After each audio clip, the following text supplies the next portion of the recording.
Akhirnya puncaknya teman-teman, pemukiman Gavatar diserbu. Rumah-rumah yang baru dibangun dari keringat dan harapan dibakar habis. Ribuan anggota dievakuasi paksa oleh aparat. Salah satu tragedi sosial paling besar dalam sejarah Indonesia modern. Kasus yang hampir 10 tahun berlalu, tapi rasanya kayak baru kemarin ini masalahnya. Yaitu adalah Gavatar, Gerakan Fajar Nusantara. Asal mula Gavatar, pada tahun 2011, muncul sebuah organisasi bernama Gerakan Fajar Nusantara atau disingkat dengan Gavatar. Dipimpin oleh mantan tokoh Al-Qiyadah yaitu Ahmad Mossadegh. Siapa itu Ahmad Mossadegh? Dulu memimpin aliran Al-Qiyadah Al-Islamiyah pada tahun 2000 sampai dengan 2007, di mana ia mengaku nabi, teman-teman. Jadi dia mengaku nabi baru, menolak sholat, puasa, dan memadukan Islam, Kristen, dan juga Yahudi atau bisa disebut dengan milah Abraham. Yang mana ajaran ini telah difatwa sesat oleh MUI. Mereka muncul sebagai komunitas idealis, teman-teman.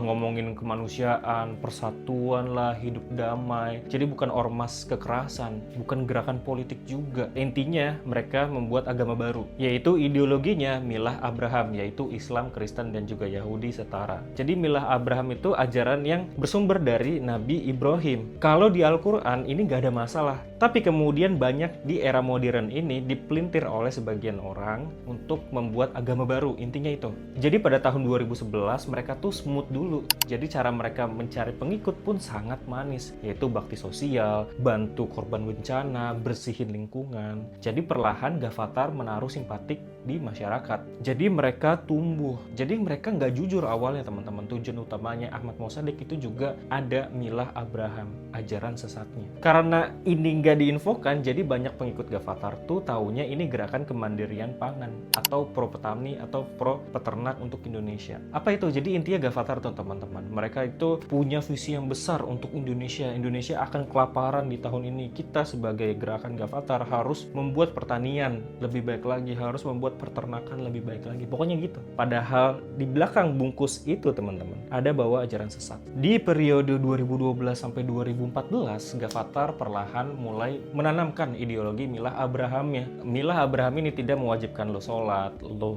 puasa. Jadi mereka berbuat baik ke sesama pun udah cukup. Singkat cerita, Gavatar mulai membeli sebuah tanah nih teman-teman yang sangat besar di Kalimantan untuk ditempati oleh kelompoknya. Jadi mereka semua kumpul di satu tempat di Kalimantan, di tanah yang sangat besar yang sudah mereka beli. Hingga akhirnya pengikut Gavatar dari Sabang sampai Merauke kumpul semua ke Kalimantan, teman-teman. Nah, karena seperti itu, akhirnya pelan-pelan mulai muncul laporan orang hilang, keluarga nyari. Tapi anak istri suami mereka ternyata ikut komunitas Gavatar ini dan sudah kumpul di Kalimantan. Waduh. Jadi ini ada yang perginya baik-baik, ada yang tidak baik, ada yang nggak ngabarin sama sekali, teman-teman. Ini yang jadi masalah. Mereka sudah didoktrin untuk keluar dari pekerjaannya, untuk meninggalkan keluarganya, untuk bergabung sama Ahmad Mossadegh ke tengah-tengah hutan di Kalimantan. Puncaknya, teman-teman, pada tahun 2015 itu semua meledak, teman-teman. Ratusan bahkan ribuan orang direkrut, lalu secara misterius mereka pindah ke Kalimantan Barat. Mereka sebut ini sebagai eksodus, perpindahan menuju tanah harapan baru. Wah, gila ya. Jadi masalahnya itu teman-teman, masyarakat asli dari Kalimantan Barat tersebut merasa curiga. Kok banyak banget orang masuk ke kampung mereka buat di drop doang, terus kemudian melanjutkan perjalanannya ke tengah hutan. Banyak, itu nggak cuma satu dua, ratusan, ribuan. Dan lama-lama masyarakat pun risih. Dan ketika warga lokal mulai ikut nimbrung ke sana, mereka merasa kok ini ajarannya beda, nggak kayak Islam arus utama. Dan mereka pun menutup diri, mengisolasi diri di situ, nggak berbaur dengan warga lokal. Mereka makin curiga. Akhirnya konflik pun pecah, teman-teman, dan menjadi aksi massa. Kapan itu terjadi? Saat media nasional mulai memberitakan soal kehilangan massal, aliran sesat, kelompok berbahaya, gerakan misterius, dan ancaman negara, ancaman buat mereka semua. Akhirnya puncaknya teman-teman, pemukiman Gavatar diserbu. Rumah-rumah yang baru dibangun dari keringat dan harapan dibakar habis. Huru-hara pun terjadi, teman-teman.